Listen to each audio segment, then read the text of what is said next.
Today's pilgrimage led us to St. Charles, Missouri to meet St. Rose Philippine Duchon.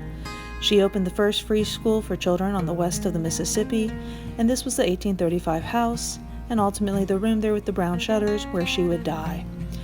Ultimately, after her death, she was buried in the cemetery, but then the sisters moved her body to this location when they realized that she would most likely one day become a saint. Her body was kept in this area and venerated until during the time of her beatification, she was moved into a church that they had built. This was the chair from her room, and here we see the cross that was from her mother house, as well as where her remains are kept.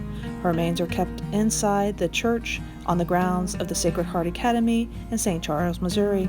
There's a chance for you to come to pray and ask for her intercession. You can see the simple church building that was built after her death, and you can actually see where they planned on expanding it. The Sacred Heart Sisters are going about sharing the mercy of God. St. Rose Philippine Duchon came to the New World wanting to work with the Native Americans.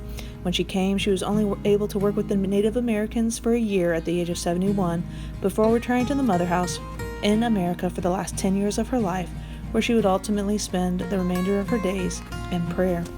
The Native Americans named her Woman Who Prays Always because of her constant prayer. Philippine, as she was known in her community, spent much time in prayer. She always humbled herself and took all the jobs and assignments for work so as not to leave that for others to do. Her legacy sticks around, and we can see in this image where she's serving two children. The child on the right was wealthy and the child on the left is poor. The sisters used their boarding school with the wealthy children to fund the free education for all children. Philippine spent 70 days originally traveling to the New World across the ocean and 40 days up the Mississippi to settle in St. Charles. Her and 4 other sisters began their new religious community here in the Americas.